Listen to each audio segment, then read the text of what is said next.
I'm an animal person. I appreciate the beauty of them. I don't know. I was just an animal lover when I was a kid.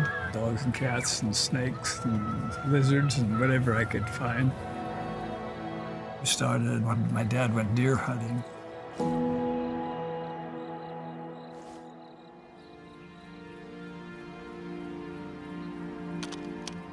And shot this deer. And he said, you know, when I shot the deer, he says, the deer wasn't quite dead. And it looked up at his head and looked at me. And he said, it was almost like saying, why did you shoot me? He was intelligent in a very natural way. And he said, I just never could do it after that. And then you realize we were put on here for something, and the best thing we could do is manage what we have and the beautiful things we have. And animals fit right into that category.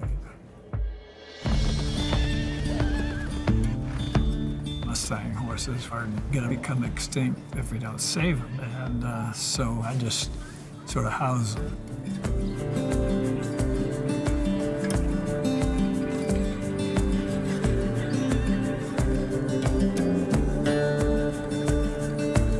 And they can have a place to live out their existence.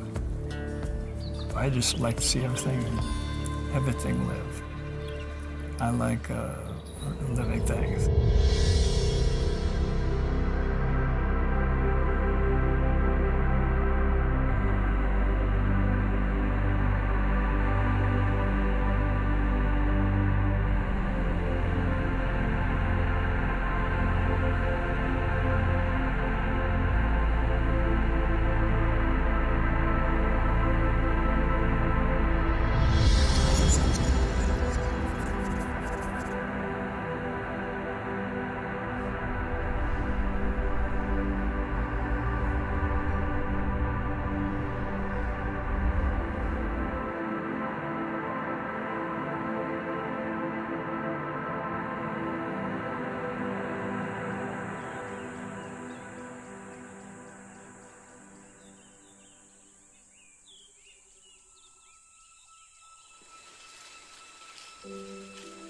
Orangutans mean the people of the forest.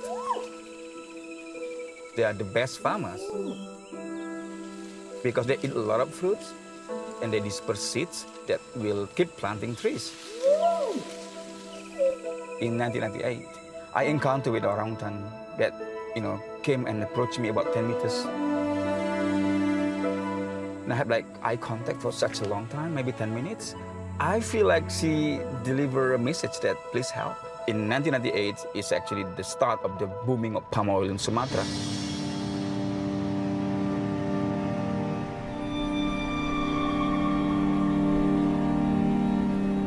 When palm oil is cultivated by destroying rainforests,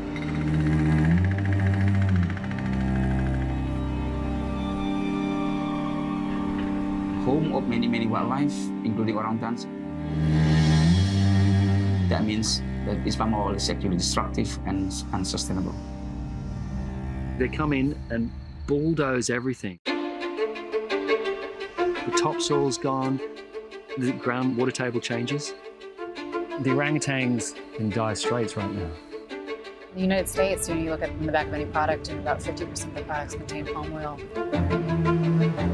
1 hectare of palm oil plantation can produce 3 tons of oil a month. This attracts many industry to use palm oil because it's cheap. And it's anywhere, from shampoos, to lotion, to cookies. But it's not cheap. In order to produce palm oil, you actually sacrifice a lot of wildlife, including orangutans. Do you think that female orangutan that approached you, do you think that she knew that you were going to be the one? I'm chosen by orangutans to help them. I'm founder and director of Orangutan Information Center, a local NGO based in Sumatra to save orangutans and deer rainforest homes. Palm oil plantation workers call us for help when they see orangutans. So it is very important to respond to the report very quickly. saving orangutan actually saving the forest, and saving the forest means actually saving the people and our future.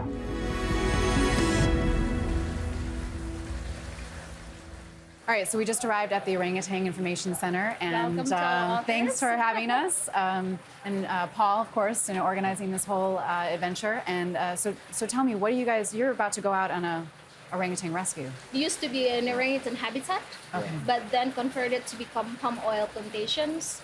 And that's why some of the orangutans still live there and being isolated from their own habitat. And that's why we need to rescue them. So it was just here in 2012 I was invited to come and document the palm oil expansion and the forest destruction.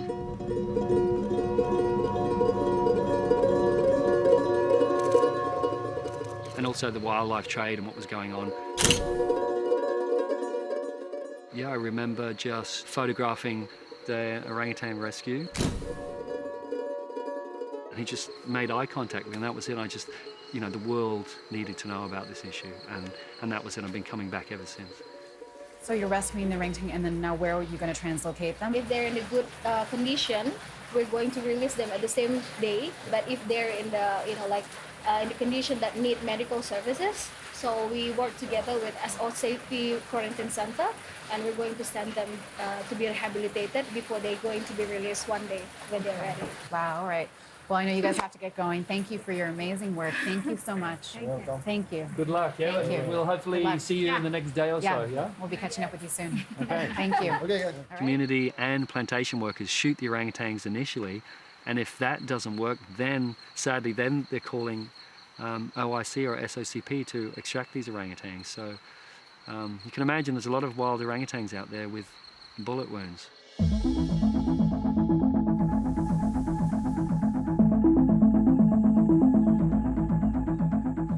It's incredibly sad that this even has to take place.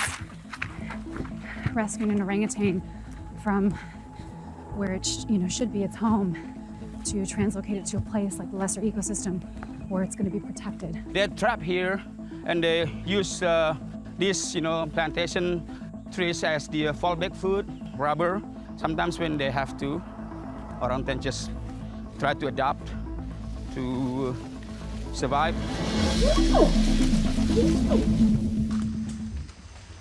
How long does it usually take for the dart to take effect? Depends, because sometimes the adrenaline can make it really fast, or usually less than 15 minutes.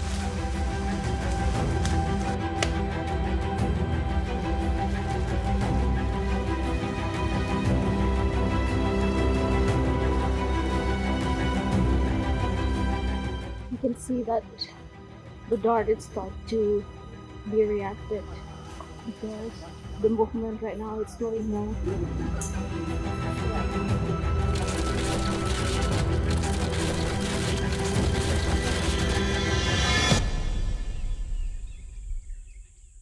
She's pregnant.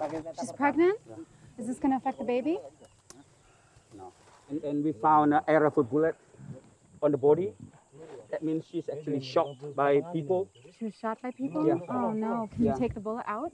Are you When removing it's it? already planted inside, that happened Oh, a lot. When orangutan in the plantation landscape, Yeah, people sometimes just try to scare away. yeah.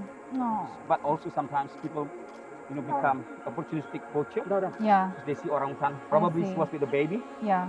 Previously, maybe she was with the baby that had been taken by poacher. Who knows? I hope not.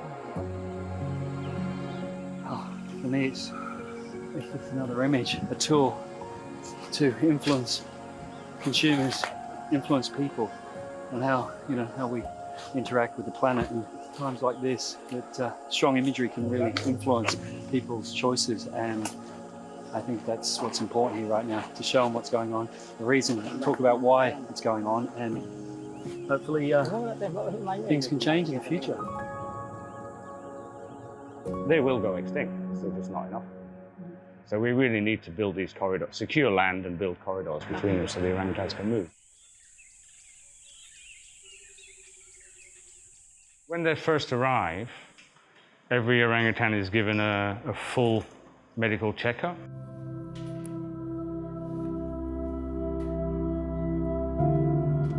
So they get their chest x-rays to check for TBC.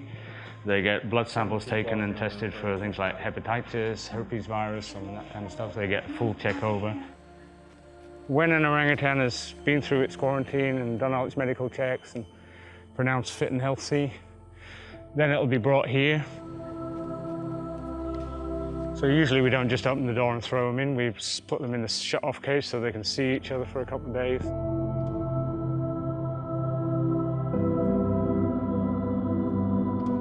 And then gradually introduced to a group, solve that problem. On the left here is Chrismon. He was in a cage that was barely bigger than his shoulder width, you know? I think I have a picture somewhere. He came out of it a couple of years ago. He could barely stand, he barely had the use of his legs. We actually trained him so that we could move him around to get his food. So we got him climbing. Can these people be prosecuted for keeping a wild orangutan? That particular case, in theory, yes, but there's never been a case. By a long way, you find a lot more illegal pet orangutans being kept in areas where the palm oil concessions are actively clearing forest. I see. Okay. So there is a strong connection there. In front of you now, Losa. He was shot 62 times with an air rifle. He's totally blind. Still got 2 pellets in one eye, one in the other. Picture of, yeah. We took the pellets out that we could palpate through the skin, but he's still got 48 pellets inside him. But he's doing very well. He's fit and strong, but totally blind. So he'll never be a wild orangutan again. At a place called Orangutan Haven, we're building these nice islands surrounded by water where there'll be trees and ropes and long grass and bamboo. And he's one of the candidates to go over there.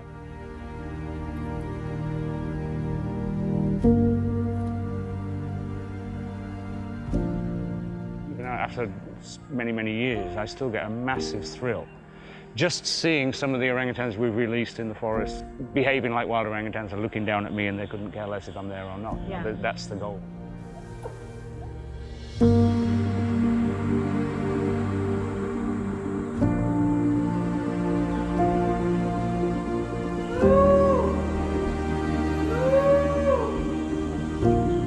When did the tourism really start happening here? Well, it started happening after the turn of the century.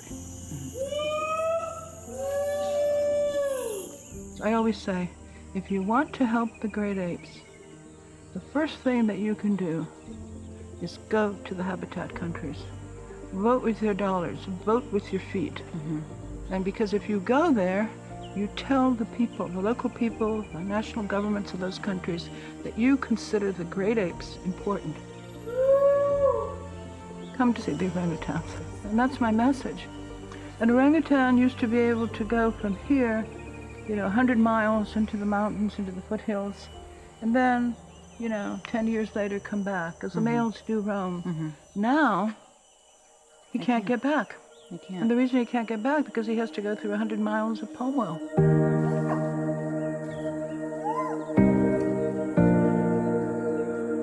Kind of explain to me the OFI nursery and what you guys do here. So pretty much the OFI nursery is where we receive the orangutan orphans. We usually get them from the forestry police or locals as well.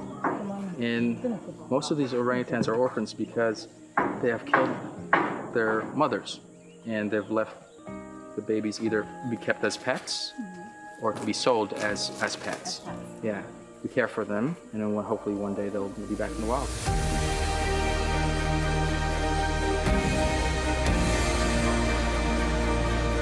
I think it's really important for these NGOs to really work with community and the plantation owners to really bring them up to speed on the conservation and the value of these species. It's a huge asset for Indonesia and the planet. Let's hope they realize that before it's all gone.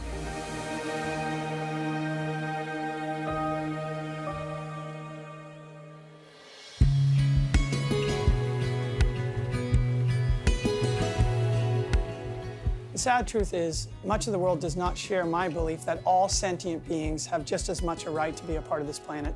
And when you look at those animals and you interact with them, you see how magnificent and special they are. As a child, I grew up on the wild coast of South Africa, where some of the most abundant sea life you could imagine came by my shores every year. My connection with sharks started when I was 6. I went to the shark sport where they collect all the dead sharks out of the nets. And I remember walking through this freezer room piled with these magnificent blue sharks and mako sharks. Something inside my heart said, this is very wrong. I don't believe there's any animal on the planet that has ever been wiped out in such significant numbers as sharks have.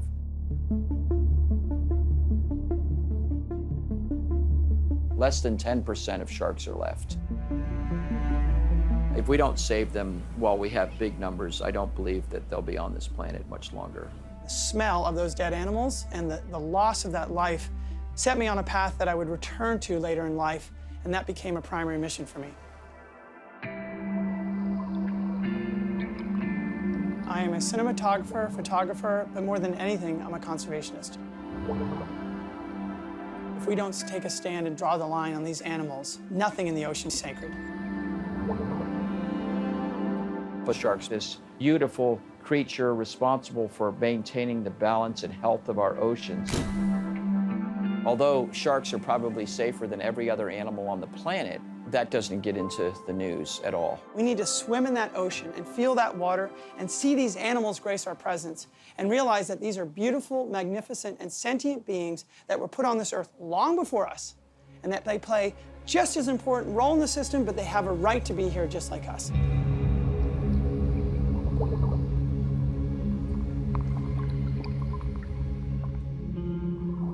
I believe the best thing that I can do for conservation is to connect people in a very profound way with sharks so that they can see their true nature as a majestic, sentient creature that you can easily fall in love with and therefore be compelled to spend the rest of your life fighting for the conservation of the species. Ecotourism is the fastest growing segment of the travel industry. And what once was a world where you went out and hunted animals for sport, we're now seeing a transition away for people to go out and they hunt with cameras and their eyes, and they leave the animals to grow and thrive.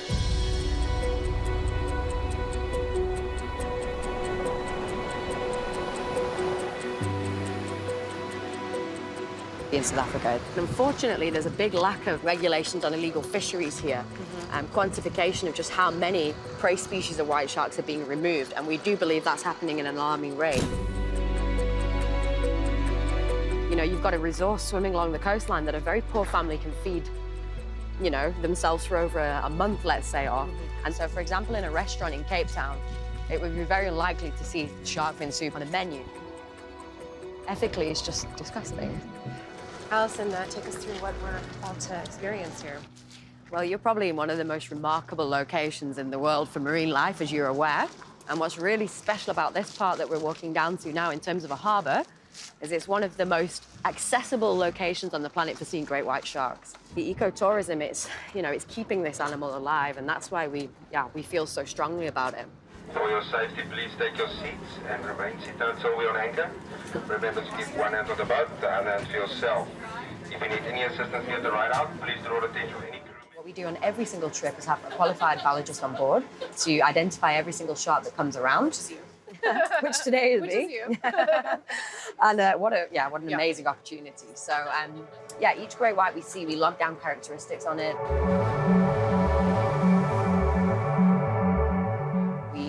Take photographs of the dorsal fin in order to be able to see if we can identify the animal. We have an extensive catalogue back on land with thousands and thousands of fin photos, so we can actually get a good gauge of who's visiting at what time of the year.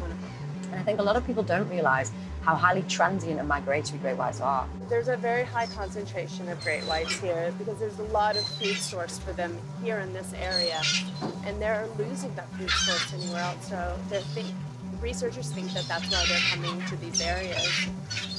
And I think it's important for us to be their ambassadors, spread the word of what's happening to them, because not everybody has the opportunity to come learn firsthand.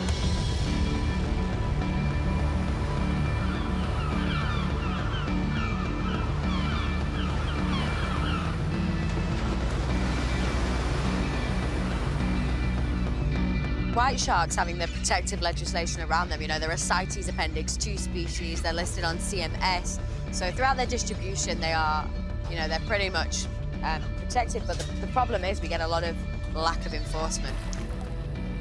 The cage diving ecotourism was initiated in order to, you know, non-consumptively utilise the animal, and it obviously provided its cause. It showed that it's a very viable outlet for tourism, for education, and for monitoring.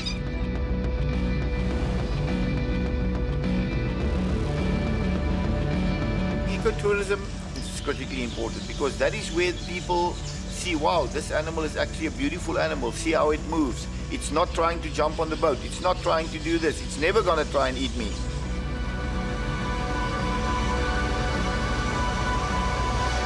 A live animal is worth a lot more than a dead animal. Why not just enjoy looking at it and enjoy future generations to look at it? And we can all enjoy what's on the planet and leave something for somebody else coming along the way. When you're taking the life of an animal, you are directly affecting the world around you in a negative way. And the perpetuation of that negative effect is a ripple effect that you might not know how large and vast that ripple effect really is. We need to understand that our future and the future of the natural world are inextricably tied, and that everything we are doing to hurt the oceans, hurting the nature, hurting the forest is going to hurt us. So that fundamentally comes from a connection, that all species play a critical role in the thriving marine and terrestrial ecosystem.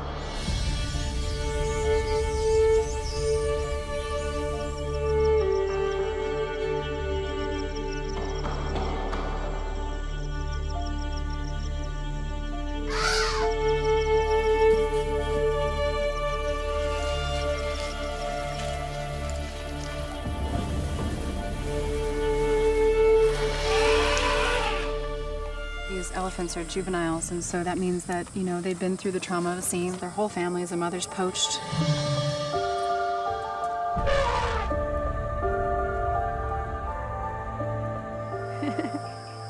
Oh my gosh. Hi.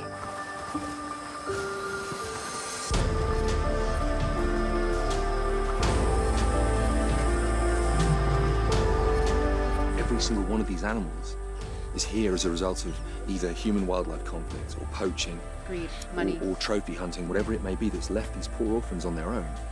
And it's wonderful and it's essential that this is happening, but what's just as important is that we prevent it from happening in the first place. I'm Dan Richardson, I'm an actor and I'm an animal conservationist. And for as long as I can remember throughout my entire life, love for animals, compassion towards animals has been an inherent part of who I am and what matters to me. Hi. What drives you? What is your, why this? Our aim is to take them where they belong, after giving them the second chance to survive. Wonderful. If I was not there, all this could not have been here. You're right. Because no one to support them.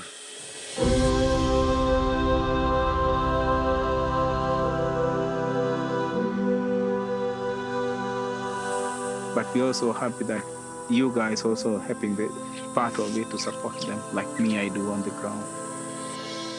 People right here in Kenya who dedicate their lives to this for very little reward. They're there to protect an animal that will never know they're there being protected. They will never know that that person was fighting the fight for them. If it was a war veteran coming home, they'd be awarded a medal for their bravery. These are frontline heroes doing this. To start with, in number, I've got 11 baby elephants. I will start with Morera in front of us here, the poaching victim. The injury was caused by human error. They dug a hole and put some spike inside the hole. Morera stepped on this. That's why you see Morera is struggling to walk. If that happened with an elephant, would the poachers then also sell the ivory or just use the meat? No. Those poachers who are just aiming for the bushmeat trade, they'll just look for the bushmeat, go for the market. But if they were aiming the elephant for the ivory, they'll just take off the ivory and leave the carcass around there. This is called Kwanza. Kwanza is a poaching victim from Amboseli. She saw the mother being killed plus one of the sisters. All this still with Kwanza's memory, and she's not very friendly even to human up to now. They can sense, it's energy. So they can sense bad intention and good intention. if there's something bad around them, they'll be sensing and keeping away from that bad scent. And also they use smell to smell whatever is going around. For you to work with the elephant, mostly elephants, you have to show them love. You don't force yourself.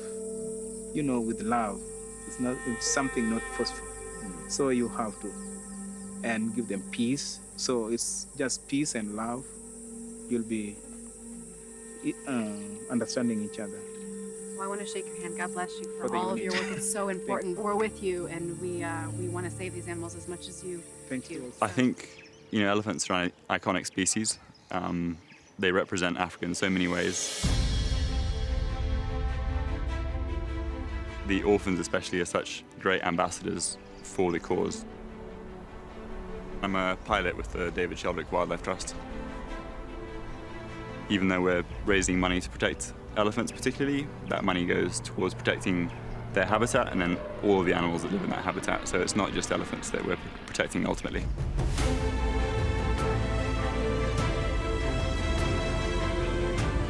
Signs of poaching could be shooting platforms.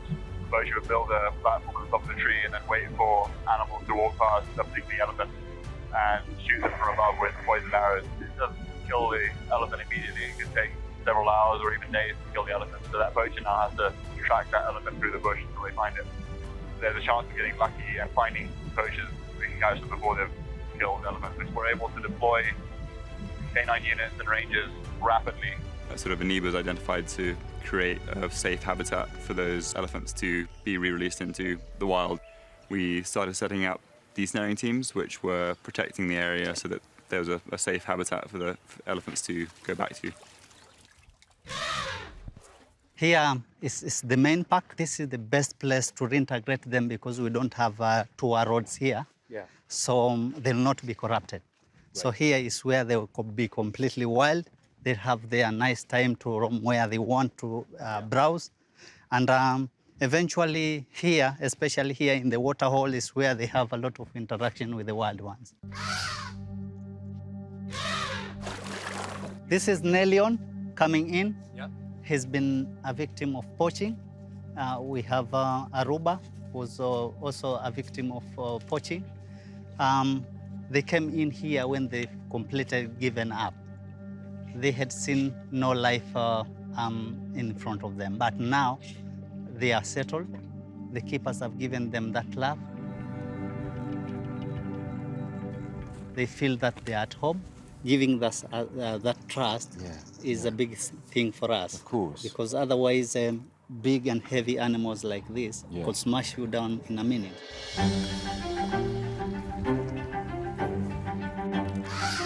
Because they play around, you see them happy again. Mm-hmm. The life that they had lost has been given back, and they're happy to be with us.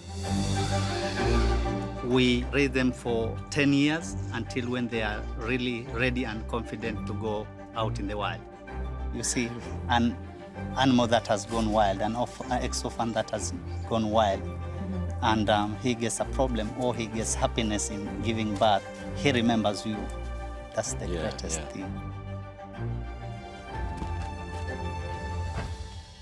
So anything that's found by a tourist or scout or KWS ranger is reported to KWS, and we work very closely with KWS, our veterinary team that we support.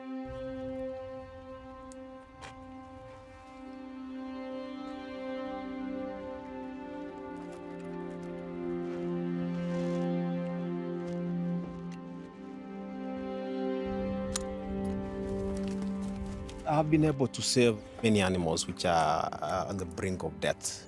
A lot of animals shot using guns, arrows, and so forth.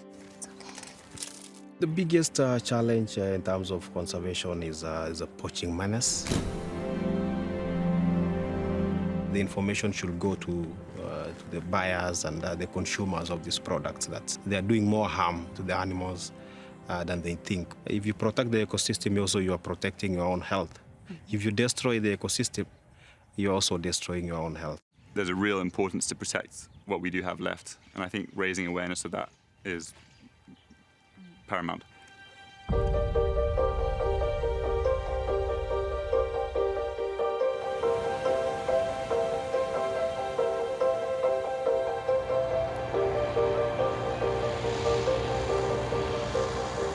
we are headed to the Care for Wild Rhino Orphanage, the largest rhino orphanage in the world. And Petronel's the founder, the owner. She's got an incredible team that helps her rescue, rehab, and take in these baby rhinos that we're about to see. These baby rhinos are sadly very valuable. Somebody cut the fence and they got in to the Solio Reserve. They were going to kill some of the rhinos for their horns. And the anti-poaching units found the guy, and thank God they shot the poacher before he can shoot one of these rhinos, which, as we know, there's not many left. Poaching, rhino horn, is the third biggest revenue generator of any criminal enterprise in the world. Goes all the way to the demand, this ridiculous myth in the Far East that a material the same as hair and fingernails can have magical healing properties. So wildlife crime isn't a group of specialists, it's the same people who are trafficking narcotics. They're using the same routes, they're using the same middlemen, the same corrupt customs officials. It's now moved recently, in the case of rhino horn, from health to wealth. So where the medicinal properties of rhino horn were shown to be nonsense, it's moved from that to a status symbol. And that's a really, really difficult idea to eradicate. Rhinos are going to be on the brink of extinction if we don't have more facilities like this, more Petronels to literally dedicate their lives to saving these animals. There's Petronel, I think. I think so. I think that's her. Oh my God. Hi, how are you? I thought you guys got completely lost. It's just in life, that's a good principle. You are obviously their voice, but you are reversing all of the damage that has been done to these animals as a result of greed and money and evil. Black rhino plus minus 4,000 in the world. That's it. That's it. There's only 4,000 black rhino. That's it. The day they phone and say, we're going to intervene and we need to make sure that we save rhinos. And I say, God, please help me to serve where this animal is coming from with everything I've got. So this is baby Summer. I've heard a lot about her. I've seen a lot of videos. And so tell me, how did you find her? Baby Summer came to us from an area in Kruger National Park. They were out patrolling and then they found her next to her mom, and her mom was already dead, and horns hacked off her face. And she was lying next to her mom, and then they call in the rest of the rangers and the helicopter and the pilots and the veterinarian, and then they darted her, put her in a helicopter and bring her to us. Every time a baby comes, there's an anxiety. They will put that baby in the helicopter. Poachers is shooting at the pilot. I truly believe and I trust that at that stage, if I'm the one that needs to protect this animal, the rest must fall in place. In the beginning, they don't realize mom is gone. They cry and they call. So you have to understand the language and the comfort that you need to do. So at first, it's a trust. Look at that. Look at that. Katie. Look at the babies. Look at the mouth. So these are the... This is you holding. Oh, I'm holding this one? Okay. Oh my gosh. These are the black rhinos. Yeah, this is black rhino. I love to create the emotional bond between an animal and a person that looks after the animal, because you cannot look after something if you don't love it.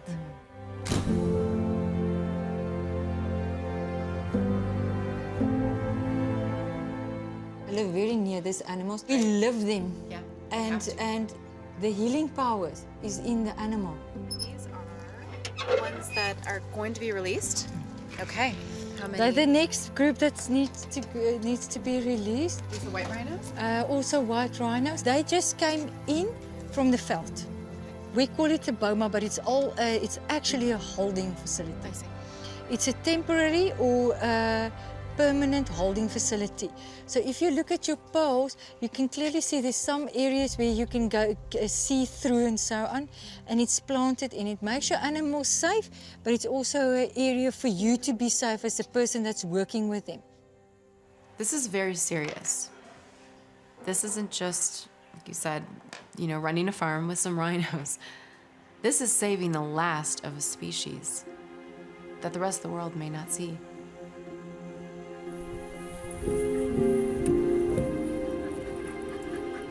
The purpose of this exercise is to help the dog for anti-poaching. I'm a retired police officer, especially the K9 unit. My passion now at this stage is definitely the rhinos, because you hear them at night, especially these youngsters. They miss the family because they're orphans now. And there's a female that adopted them, take care of them, and the one was very weak, and all of a sudden, take him under her wing, start eating and start to function normal. If you see this every day for 7 months, then you start realizing you can make a difference. And protect our rhinos. If you leave this rhinos, just an example, in 2 days there's no rhinos here. Because the word's gonna spread.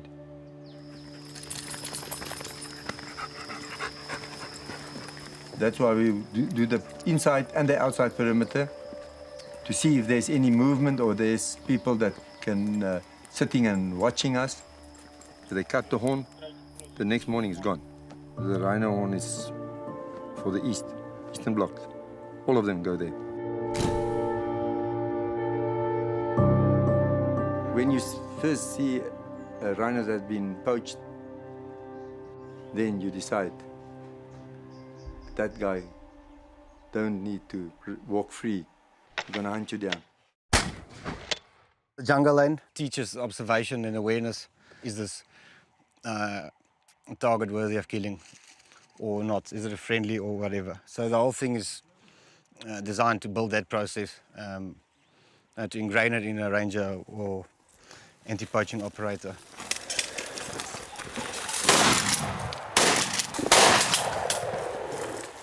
My own satisfaction is just to look after them and protect them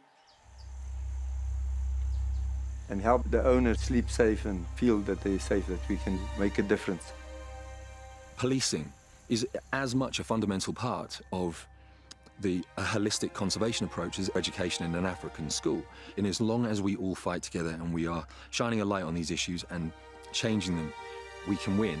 And that's absolutely crucial that we do so.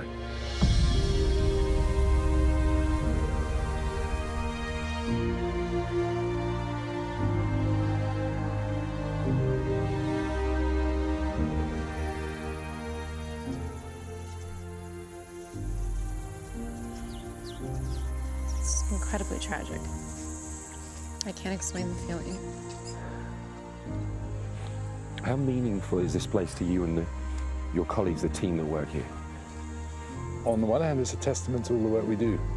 Sure, these are animals that have been poached. Our populations are growing, and it's a great place for us to come and just remember, that this is what it's taken. Because sometimes you forget, and it's particularly sad now because of Sudan. He's the last male northern white rhino on the planet, and there he is. What he did more powerfully than anything else I've ever seen was underline the damage we've done.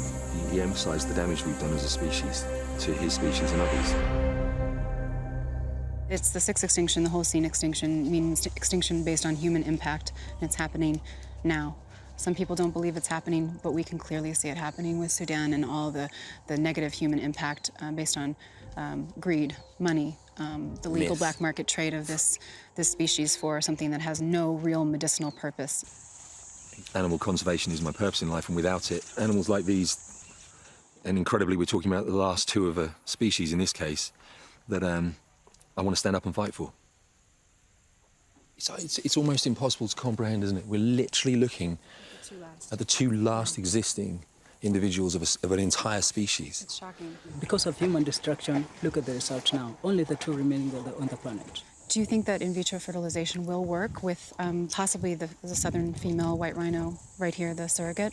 Yeah, we still had hope because in vitro fertilization has never been done before. So we are waiting to see how it's going to be done, and we hope that it might help. If it really helps, we can still have a chance to have as many rhinos as we can. In getting the eggs out, fertilizing the eggs, creating embryos, is one part of the problem that has to be solved. The next part is going to be re-implanting those northern white rhino embryos back into surrogate southern white rhino females, because the two living northern whites can't carry a calf, can't get pregnant. I think for the most part, people need to fight battles close to home. So whether it's legislation or pressuring politicians in their local area to protect, maintain the integrity of protected areas.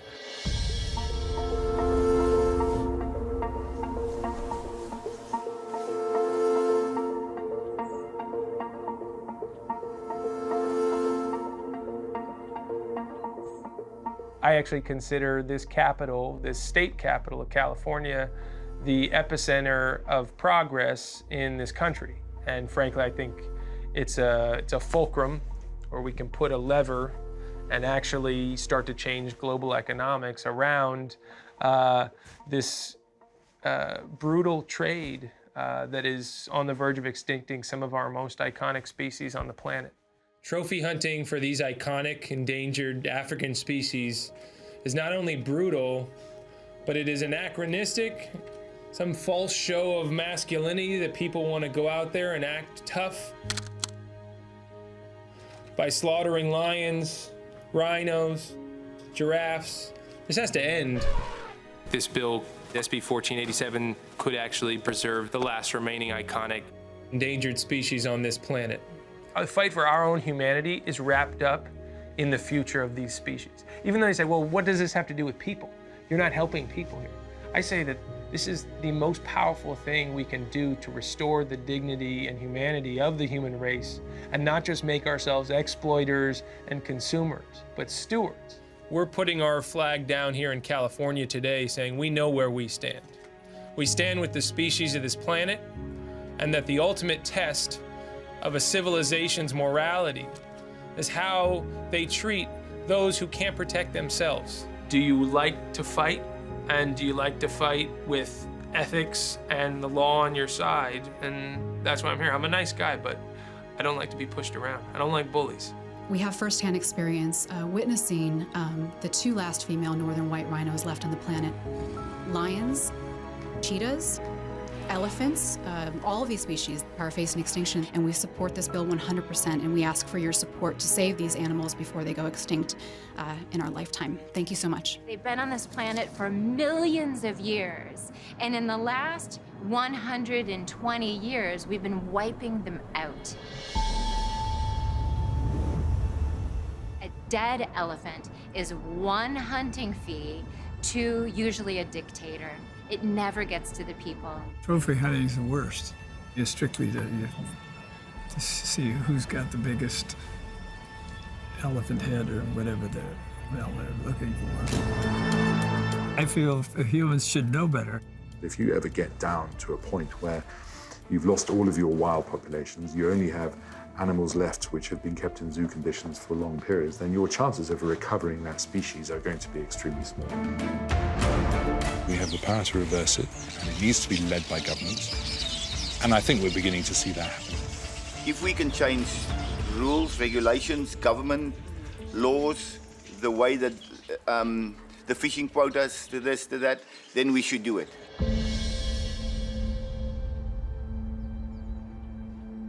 SB 1487 could actually be what turns the tide in the fight to preserve the last remaining iconic endangered African species. SB 1487 does that by prohibiting the possession of body parts of 11 iconic African endangered species. Conservation strategy need not adopt a policy of poaching and of killing to actually achieve its ends. How do we want to be remembered on this planet as people? Those who left nothing else behind and just were extracting this planet and vanquishing species and torturing animals. The motion is to pass to the Committee on Judiciary. Eduardo Garcia. Aye. Garcia I, Gallagher, Carrillo I. Or that actually healed this planet, and I think right now is that moment. The bill is out, 8-4.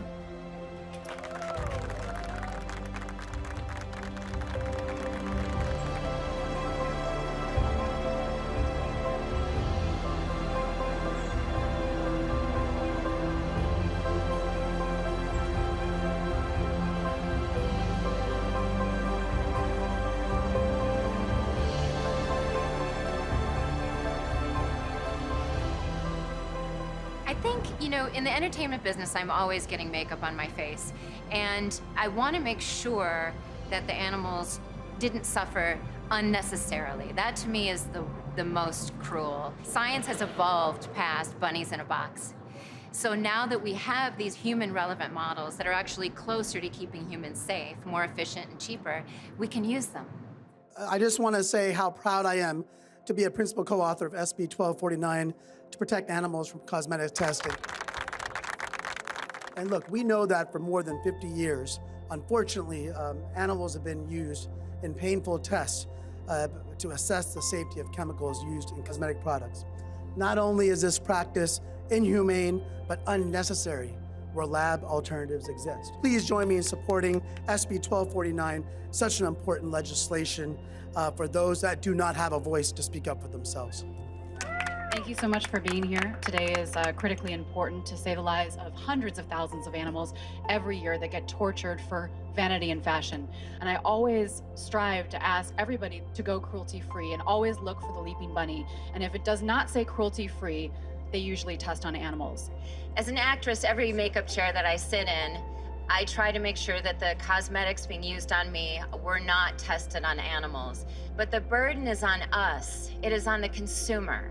And it shouldn't be that way. And it isn't that way in the EU and many other countries. After getting resounding bipartisan support in the Senate, with Democrats and Republicans coming together to vote in favor of it, SB 1249 now faces an important vote on the Assembly floor. You know, what are we doing? It's completely archaic. It's fiscally irresponsible, and we have the numbers on that as well. So it would be great if California, as progressive as it is, would be the first to do this. In very privileged countries like the United States, we tend to be very centered on self. All of the things that involve cruelty and chemicals and everything else they're putting in your cosmetics is bad for you. So if you're centered on self, you want to make better decisions for your body, your health, the environment, the planet that you're leaving for your children, these are the decisions. They still allow testing to occur in China, so SB 1249 would get rid of that exemption, so even if you were to test it in China, you wouldn't be able to sell it in California, which is a huge step forward. Once they introduce the bill, then I have to, and my team, we have to knock on every office, every legislator's office, talk to them about the bill, tell them why it's important, and get them to vote for it. One of the reasons why we asked John to come today is because he is an entrepreneur, and since his stardom as a basketball player, he's embraced a vegan lifestyle, compassion, entrepreneur. So he's really a star to us in this realm, and we're so honored to have him with us today. So let me ask you, have you heard anything about SB 1249 yet, the California Cruelty-free Cosmetics Act? Because the existing testing is still killing and torturing over 400,000 animals a year. We've done a lot of things in the past because we didn't know better, but now we do. When they asked, I said, don't you want to go up on a hill, man, and shake some fences and get some people to pay attention? I just think it's a cool thing. And if I could go and see things in sports that's not going to change anybody's life, right? And guys will sit around and they argue on ESPN all day about it.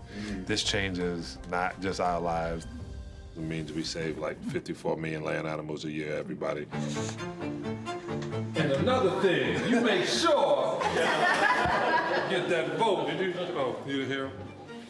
We're rolling on that, right? With advocates like this, I'm very pleased to sign on as a co-sponsor of this legislation and looking forward to working with the group. So. Thank you. I understand you're a vegan, right? Yeah. My brother does is like he had for a while was doing like MMA fighting. Like, he was big and all that, and he's a vegan too. He was the one who told me that. When I first came in Elite, my first year, I was eating a cheeseburger and fries and a shake before playing against the Milwaukee Bucks. And I'm still knocked out. And I was the slowest I ever was. And he said, "How's that cheeseburger treating you?"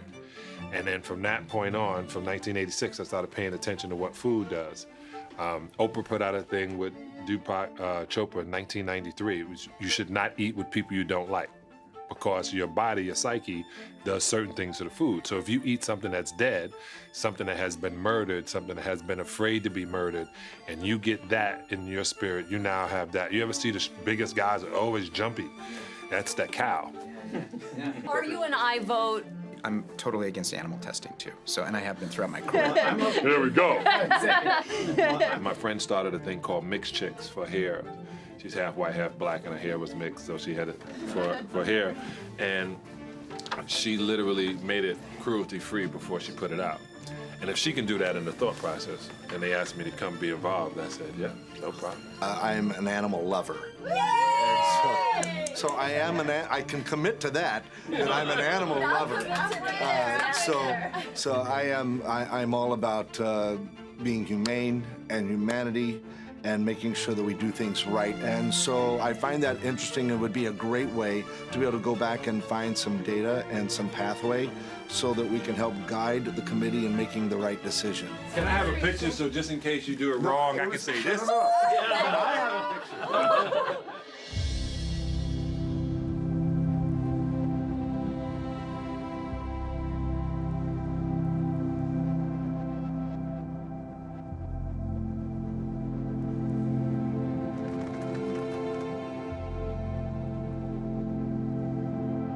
I'd like to start by telling you what your yes vote means today. Over 500,000 animals will no longer be tortured for tests that have been scientifically proven to be unnecessary to show safety. You will save these animals from being tortured while they are alive and then thrown into the trash, left to suffocate while writhing in pain because corporations decided that the cost and time to euthanize them would negatively affect their bottom line. It's quite clear to me that this will not only save the lives of tens of thousands of animals, but it will also save torture of so many more. I think it's time that we added ourselves to the list of nations that have gone cruelty-free. So I'm pleased to be supporting this legislation today and would just respectfully ask to be added as a co-author. Thank you very much. Stone? Aye. Stone, aye. Cunningham? Aye. Cunningham, aye. Chow? Chu? Holden? Kalra? Kalra, aye. Reyes? Reyes, aye. Gabriel? Thank you. That bill is out. Thank you.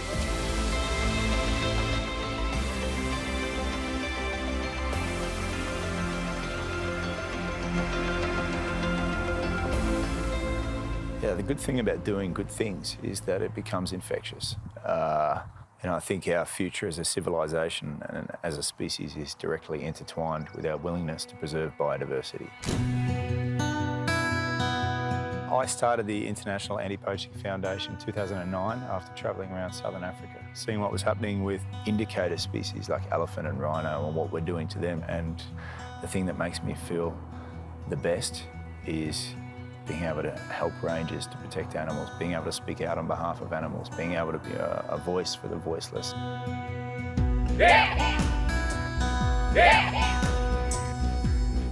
One of the programs that we run in Zimbabwe is called Akashingo, which translates into the Brave Ones, and it's an all-female anti-poaching or conservation model. It's the only nature reserve in the world to be completely managed and protected by women. We saw other industries progressing and thought, well, if conservation can't have that opportunity, maybe we can't progress either. Clear. No matter who you are and what you do, you are my relative or I don't care. When you tamper with my animals, I do my job. My message goes straight to women. Let's not sit and look down upon ourselves. Let's stand on our heels and raise the flag and let our voices be heard that we as women, we can do it. We're involved with protecting the environment, protecting animals. That's what we do. Okay, the meat industry is the greatest negative impact against both of those things. Being a vegan, it really helps a lot because I know the importance of the things which I'm protecting. One less step to being able to fight. There's two types of conservationists. There's vegans and there's those that don't like to take their work home. And I'm happy to say that, and that's cost of a lot of funding, but the truth isn't for sale and it never will be.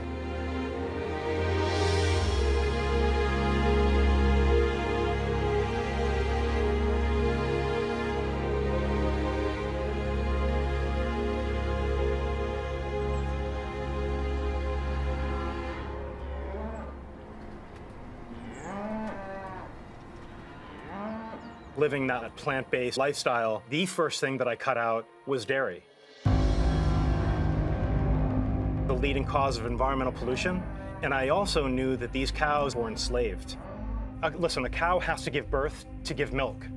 So there are some dairies that are pumping out hundreds of calves per day.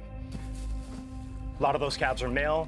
And where do those calves go now? Because there isn't a monster veal industry anymore, those calves are going for dog food. My name is Kudo. I'm the founder and lead investigator of ARM Animal Recovery Mission. We're based in Miami Beach, Florida. What we're doing in the field, rescuing animals, delivering undercover footage, exposing really the truth of the worst cases of animal cruelty.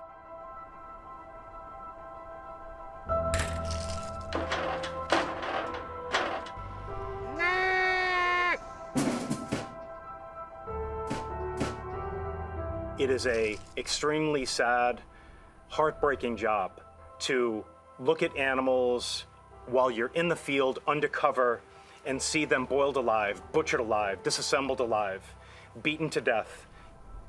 And remember, as an undercover investigator, you're the bad guy.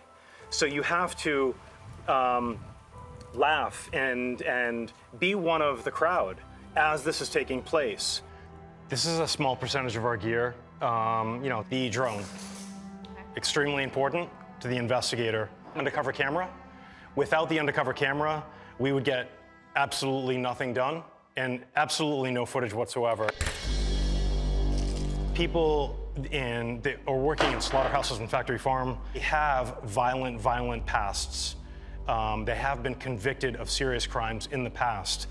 But also, we're undercover right now in farms that hard narcotics are being used and dealt.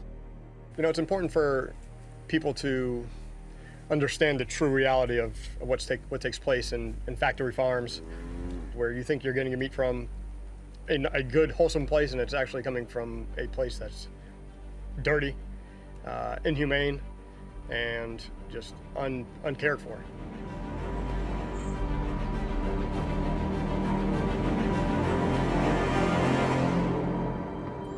We just arrived at this hunting preserve in Florida, and so tell me about this place.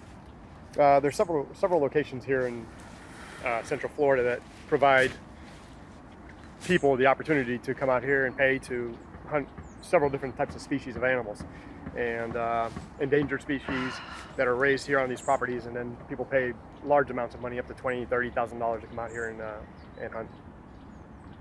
People don't really even know that this is even available. And to be honest, I didn't even know that this was available until recently. You can feel there's like there's a fear.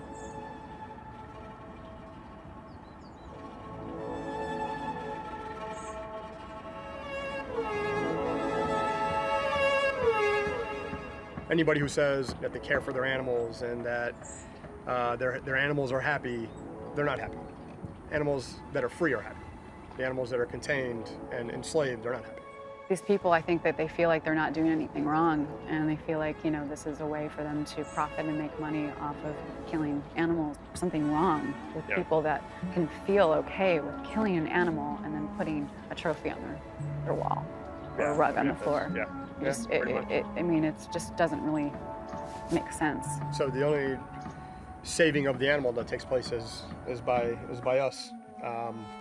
the outside world is the one who needs to come in and save those animals. And you know, you say, oh, I can't go in there and do those investigations, which I've met plenty of people who have said that they can't go in there. I can't believe you do that, or I can't, you know, I could never do what you do. But the reality is that those individuals, they can help, and they can help in a drastic way just by not consuming that product. Who's this? Yeah, this is the one. The one and only. So this is Secretariat's great grandson, basically. Oh yeah. my gosh! Yeah. Wow. So here's a really So interesting beautiful. story, though. Here's the whole reason why ARM started. Basically, as a 3-year-old, he was in one of his few races. He hadn't started much. And as you can see on his leg, he's got fire pin marks. So he got clipped by another horse, which pretty much shattered his leg, almost broke it all. And then they decided he had no use, so they took him to a slaughter farm.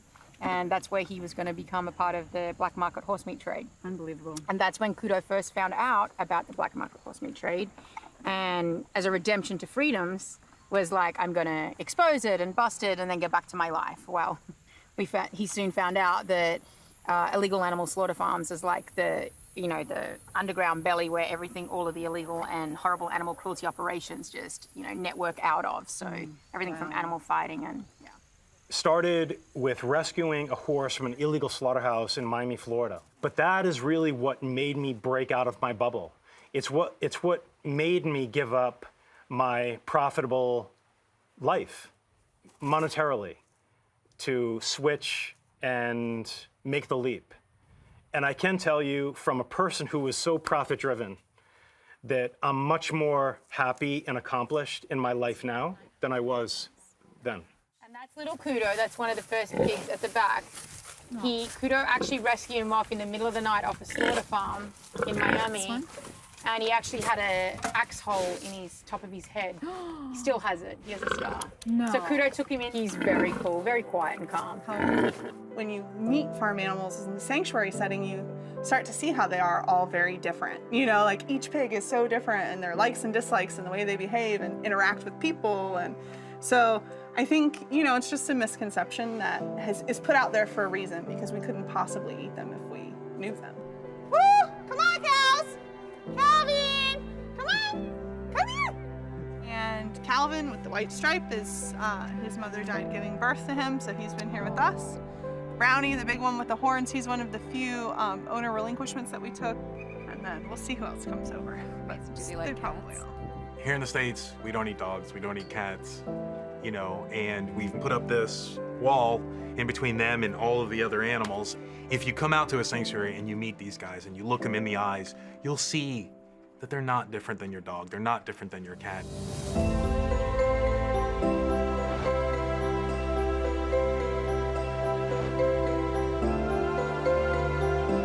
Just like you wouldn't eat a dog, you're not gonna eat a pig once you make that connection.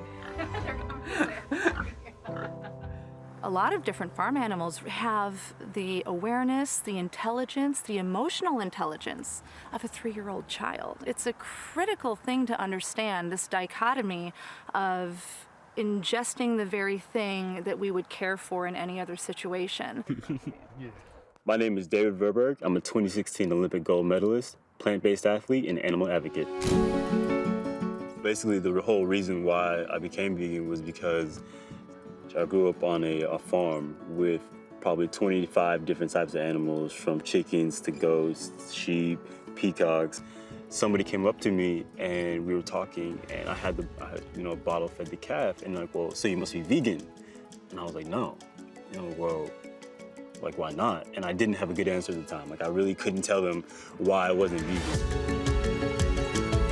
And then that's when I slowly started my transition to a full plant-based lifestyle. It went with steak first, and chicken, and then fish, and then kind of just slowly started cutting out dairy from my diet. And people look at me like, he's running a little bit better, he's smiling, he's happy, he has energy, like what is he doing? And then that's when I'm like, oh, well, I switched to a plant-based diet. And that's when the questions start like, okay, well, how? What did you do? And that's when it's like, oh, well, let me show you. And that's when we kind of like take them by the hand and we kind of help in that direction. When you want people to make changes, significant changes in their diet, that's a huge thing for them, you know what I mean? And it's terrifying. We do monthly vegan potlucks. Yeah. you know. Got all kinds of things going on, so. When you have great alternatives like the Beyond Burger, I think it helps like lessen that fear. I am a junk food vegan. I eat vegan macaroni and cheese and vegan cheeseburgers and vegan burritos and vegan pizza and all of those things that other people eat. I'm just eating vegan versions of it. And so I don't care if you're doing it for your health or the environment or the animals. At the end of the day, the animals benefit from us making that decision. I've got a 200-mile-an-hour billboard promoting the vegan diet. When you've got 7.6 billion people on the planet making day-to-day decisions, you know, we need to be making conscious ones, or we're gonna not only destroy the planet and our environment, we're gonna take out humanity, but we're gonna take out so many amazing species with us. And 3 times a day, we all sit down for a meal. And it doesn't cost extra money to leave meat and dairy products off of your plate. In fact, it will save you money in healthcare because you're gonna be healthier. I can go to the store right now and pick up, you know, a variety of different kinds of vegan ice creams and vegan macaroni and cheeses and vegan pizzas. So this excuse that it's a hard thing to do, I don't buy it.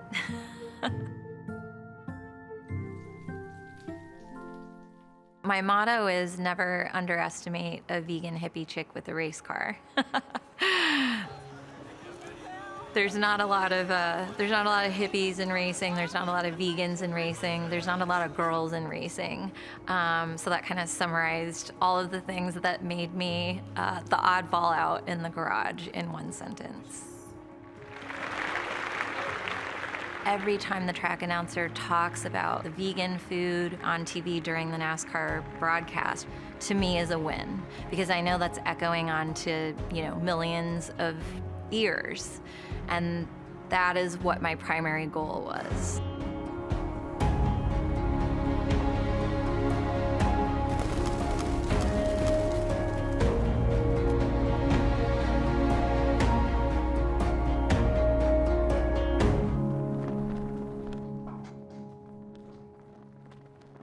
Thank you very much for joining us. Again, I'm Nancy Skinner, Senator from the East Bay, and I am carrying the bill SB 1138. It requires hospitals, prisons to provide a plant-based meal option. I think that we should expand this to every other state, not just California. And I think this is just the beginning of much to come with leading in this plant-based movement. So thank you so much for being here.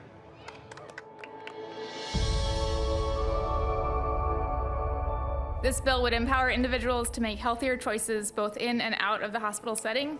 It would have a far-reaching effect in terms of healthcare costs. It would also pave the way for other states to adopt similar measures and to potentially change the face of healthcare in the United States. Thank you. Going plant-based is our passion, our love for the people or the animals, the beings, the lives we're fighting for.